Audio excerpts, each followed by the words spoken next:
Hey, it's Dave, Jersey Tech Guy here, and it's been a hot minute since I did a video on my home lab build. I know I had posted up about getting a new server rack, a couple other things I was working on, and then I went silent because 3 weeks ago, trees started pollinating up here in the Northeast. And every year I get hit with just massive allergies. I end up getting a sinus infection. It kicked my butt this year. I was down and out for like 2 weeks. We're now 3 weeks later. So like going on to the third week, I had no voice basically. I had laryngitis. So I didn't do any videos because I couldn't even talk once I started getting feeling a little better.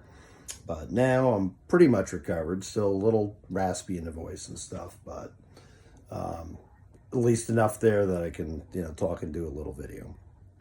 So I wanted to show you where I got to with the server builds and the home lab.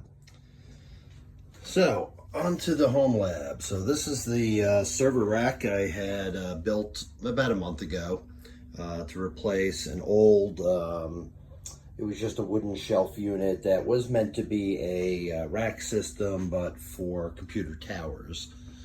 So back in the day when I was consulting, we're talking like 20 years or so ago. Yeah, 20 years exactly. I had that rack set up, but I had a bunch of tower servers at the time. Sold all the servers when I stopped consulting, got rid of everything. But now, because we're getting more into cloud technologies, software as a service, virtualization, a lot more of this type of stuff at work, I wanted to have a home lab for experimentation at home. Something I could tinker with here on my own time to keep learning, keep growing, keep beefing up my skills. So the rack I had bought, again, was this StarTech right off of Amazon. Couple $100. It's a 4-post 42 unit, so got plenty of space for expansion. At least half the rack's taken, so I knew if I got a 21U I would have already been at the max. So I think planning ahead just in case I needed to expand further was the better choice. Really all it is just taking up some vertical space, and I can afford the vertical space. So what I ended up getting hooked up was all the stuff I had before, where I still have my cable modem from Optimum. That's going away in a couple weeks because we have finally Planet Networks is running fiber in our neighborhood. So I'm going to be switching over to Planet as soon as it's ready. I got the junction box on the outside of the house. I just have to come back and install the fiber modem whenever they're ready for everything. I still need to run a shielded, UV-proof, weatherproof Cat 6 cable from the server rack here in my office to the other side of the house, because unfortunately the telephone pole where everything comes off is on the opposite side of the house. So it's a good 55 foot run up the wall, through the attic, and out the side of the house and down. So that cable should be coming today. That's going to be one of my projects up in the attic today, to get that done. I don't want, I could pay Planet to do it, but our attic's a wreck of just stuff, so it's just easier for me to get up there and do it. So I have our NAS that we've had. So we have this 8 terabyte NAS that we use for personal storage. Cynthia's leather business, we have a ton of templates and all kinds of stuff stored on here.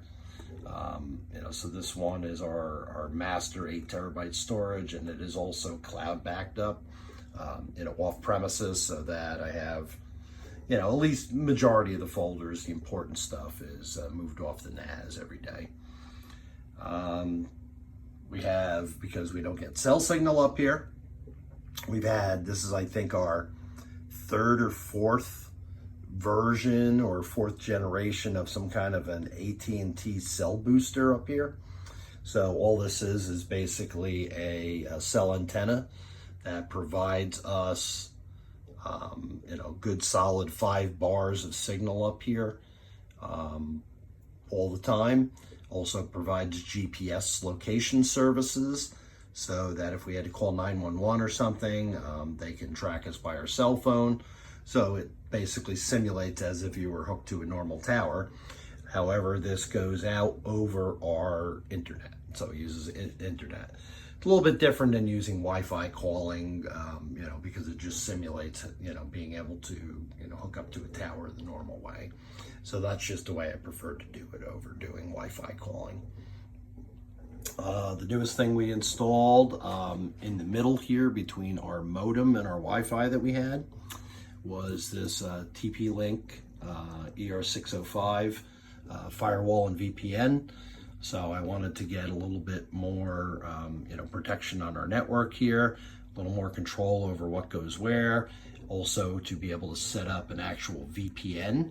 So I use a VPN from here to connect into my office on the days I work from home, but I wanted the same ability in reverse where I could VPN into here from my office, because occasionally there's things that, I tinker with code at home at night and things like that. And I'm like, oh, I forgot to send it to myself.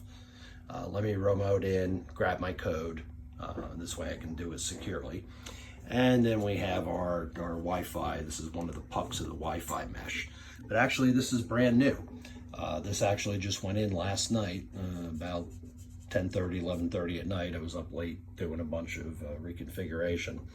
So a couple days ago, we had a problem with the Samsung one we had, which was the Samsung Wi-Fi / home automation pucks. So we've had these for, a good 10 years probably, because of all the home automation stuff we have. And mainly the reason we had to have this was because we had a lot of Zigbee type home automation devices. So ones that work on Zigbee signal over your electrical system or over, just over the air. I've had a lot of problems with these. These run the Plume HomeSense software. So I don't know what exactly happened the other night, but it went out and it went down hard, and I had no Wi-Fi for almost 24 hours, and I could not get these to come back online. And I don't think it was necessarily the hardware from what I debugged. I think it's a problem with Plume and their cloud service. I think they go down far more often than they're telling anybody. So two of the things were, one, to get off of the old Wi-Fi. Very slow. I got maybe 54 megabits out of the old one. So one, I wanted something faster since I upgraded our entire network here to gigabit network, prepping for Planet coming in. So I'm getting, about 350 megabit now. So, 6 times faster at least, which is great with this new Deco system from TP-Link. So basically I replaced all 3 pucks with this new system, got that all up and running last night, was able to keep the same SSID, which has made all our devices hook right up, because if you know our home automation system, I have upwards of 110 home automation devices and other things that attach to the network. It would have been a nightmare to go through and reconfigure everything to hook up to a different Wi-Fi network. So being able to just reconfigure this for the same SSID, flip everything over, had it up and running in about 40 minutes, upgraded the firmware, and we were good to go. So what I did here with the VPN firewall is I have this set up for DHCP. So our modem's going directly into here, and this is assigning IP addresses. I do have this into a patch panel. And basically what this is doing is providing network connection. I have a few of these not hooked up. They're just for future. But this goes to an 8-port router that is on the backside back here. I decided to just cheap out and get shelf mounted instead of rack mounted, because there's a huge difference in price. So this top one is running directly out of the ER605, so that gives us one network. And then from there, I have connections running back up to Wi-Fi. So the Wi-Fi is actually acting as a DHCP router too. So this is getting, sorry about the coughing, dry throat. This is getting an IP address from this device basically. And then this is distributing IP addresses out to every other home automation device on our network. This one is nice because it has an IoT feature on it where it can create a separate segmented network for IoT devices, home automation. So I'm going to do that eventually, but right now I just wanted all the bulbs, all the outlets, all the thermostats, all the stuff to just come up. So we're just doing it the way we always had it, where this is assigning IP addresses to everything on our network. This one, that's a separate network, is also providing IP addresses on a separate network, basically, to our servers that we put in, which I'll show you in a second. It's also providing IP addresses to this bank of Raspberry Pis. So I have 3 rack-mounted Raspberry Pis here. So I set these up, lightweight, Linux servers to just run some different utilities and stuff. So I have, 2 of these that are set up kind of as sandboxes, playgrounds for tinkering with stuff. I have a little bit of monitoring software on here. I have a program here that takes some of our older security cameras and converts them to be compatible with the Amazon Echoes. So this way it works just like our Ring cameras. This one's just a playground one. Again, just set up to tinker with and do some stuff. This one I actually set up for Cynthia's business. So this Raspberry Pi is running Asterisk PBX server with free PBX as the front end to manage it. So I have a full PBX phone system set up for her on here. So right now we don't have any physical phones in the house, but we do have a soft phone on both of our cell phones and on our computers. So we can receive calls for Iron Angel Leather here. We also have voicemails for a sales mailbox. We have personal voicemails. We can also call from extension to extension. So both of us have extensions. It's a pretty nice system. We're not big enough to do call queuing or anything fancy like that. But down the line, I might build out more because we can hook into things like her website and be able to have people type in their order number, maybe look up the status of their order number from the phone system instead of doing it online. A bunch of different things we can do down the line. But it was fun getting that set up and, getting the whole PBX working. So we have that all set up here. And then as we go down, I have just a bunch of blanks for, try and break everything apart to leave air in between. So I have a bunch of vented blanks in between. Another one here, another one here. I found this cool, I think it's 1200 by 400 monitor, little LCD monitor. Pretty nice resolution and everything. So this is actually hooked into this second Raspberry Pi right now. So really it's just showing the Raspberry Pi OS desktop, nothing fancy. But the plan with this is I am writing like a dashboard application that's going to have statistics on here, and it's going to be monitoring a bunch of different stuff on the network because I can, monitor the PBX, I can monitor our servers, a bunch of different stuff to just keep an eye on it and have a constant feed of showing, temperature, CPU usage, memory usage, all that kind of stuff. So that's still, on the back burner now. Got to write the software, but that's coming. Again, some more blanks. We got a couple power strips here. So I have one master power strip here that powers a lot of important stuff here that I don't want it to be shut off. That's why I got this one with the safety switch. You actually have to lift this cover. You can't get to the power switch. You can't bump it accidentally. So that'll be, for stuff that's really important and I don't want to go down. The second power hub here is going to be for our network equipment, basically everything that's on this top shelf. So one of the problems we have is, and this may go away once we move the planet, it might be an Optimum issue, Optimum internet. But we do occasionally lose internet, things die, the modem dies and whatever. And while you could just reboot everything and turn everything back on, it really is advisable to do it in a sequence. And now that I have more pieces connected, it is even more important to do it in a sequence. So oftentimes it seems to happen that the network goes out on the days I'm in my office, not at home in my home office, but in my Newton office. So Cynthia's stuck here needing to get it back up and running so she can run her business or do her work for the nonprofit she works for. So I tried to make this very simple, put everything in order. So we have a bunch of numbered switches. So everything with labels now are basically all the pieces of the network that are battery backed up. So if our power goes out, our network stays running.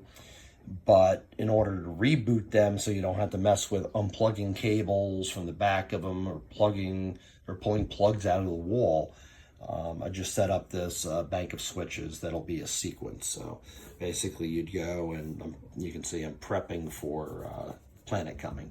Our fiber modem. So we'll have the fiber modem set up here, our firewall appliance, our Wi-Fi, which is next in line. Then we get down to our switches. I do have a managed switch for the regular network, and I use that for stuff that's hardwired here, like my PC, our laser printer, a few other things that are hardwired. And then I also have, a regular 8-port switch. That's the one for the network connected to the VPN firewall appliance. And then our final thing is our cell booster, and that has to come up very last because it needs a full internet connection for it to try and do its thing and get set back up.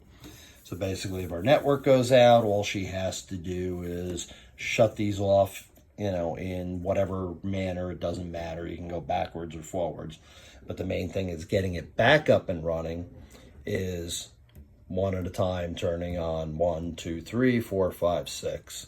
Get the modem running, VPN, the Wi-Fi, get the managed switch running, 8-port and switch, and then the cell booster and everything's running. And these will probably end up being switches for like the Raspberry Pis, because I'm sure down the line we may have to reboot the PBX and do some other stuff. So to be determined.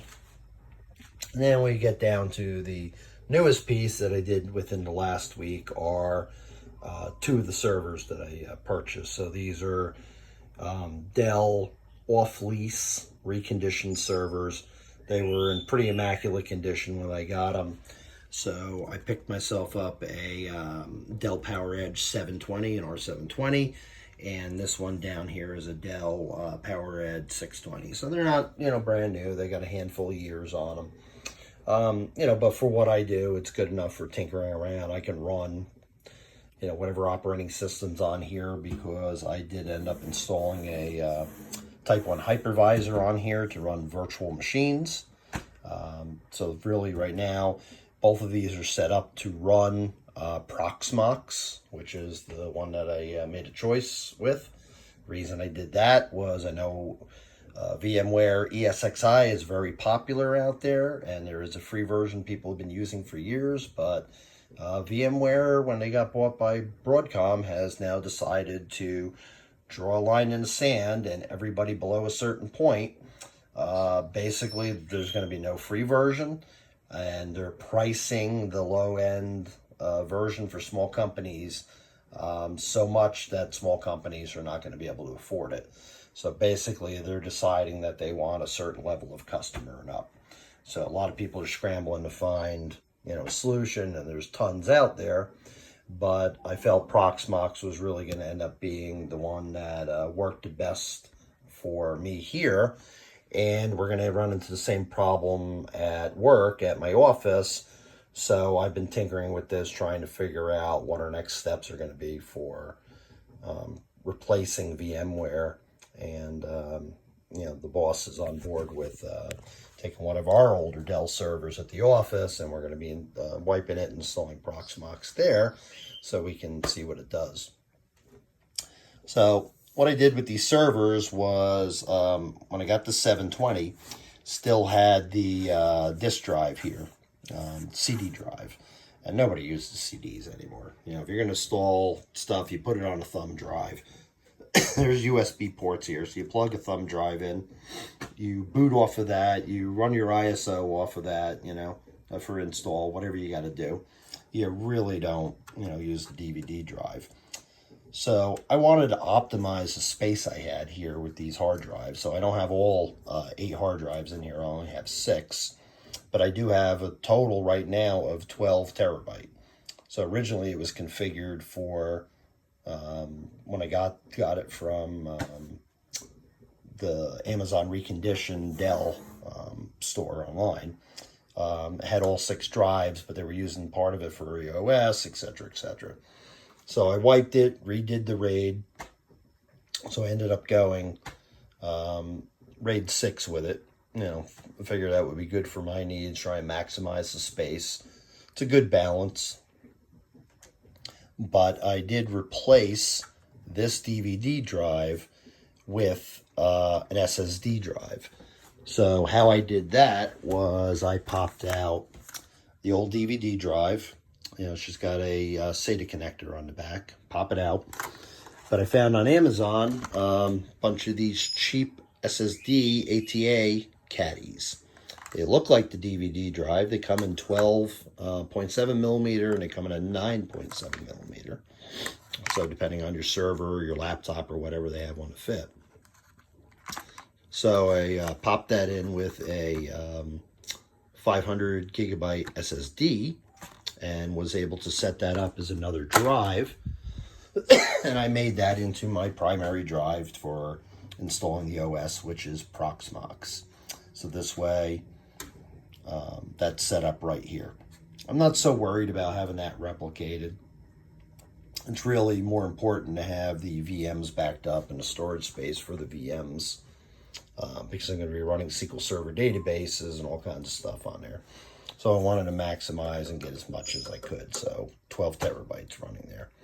So I replaced that, got everything installed on it, up and running. I have, I think, 2 Windows 2019 servers, a 2022 server, Windows 11 machine, Ubuntu server running, Ubuntu desktop running. So I have a bunch of VMs set up. So the next piece I need to work on is the next server, which is the 620.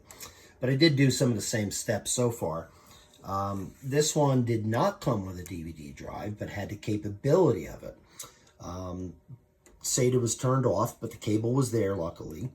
And this just had a dead slug in it. It just had this fake little plastic, looks like the vent, basically, on the front of the machine. It was sitting there, so I popped that out. This one, because it's a smaller server, needed the 9.7 millimeter one, so I picked that up on another 500 gigabyte SSD drive, threw that in, was able to install Proxmox on there as the OS. So I have that all up and running. So this server actually has 8 possible drives also, but these use smaller drives. This one uses the 3.5s, this uses the 2.5s, like a laptop drive. So I just need to purchase drives for here. I just haven't figured out what drives I'm going to do yet, what sizing, what configuration. So as soon as I get those, I'll be able to pop these out, put in drive drawers and get that up and running, and then I'll have storage on there to run a bunch of virtual machines on there. So that's as far as I got so far on this. I do have a little bit more to go because I need to get that Cat6 cable running. So my plan with that is right up the back wall here behind the rack. I got to get up into the attic. And while I could drill into the wall, I already have a plate back there in the wall, Keystone jack with, the old coax cable in there. I could go through all the work of snaking the cables up and all that, but I really think it's going to be easier if I do something more simple. So what I ended up buying was I bought these cable channels. So basically it comes with this, channel with holes in the side, like little ribs where you can run the cables out.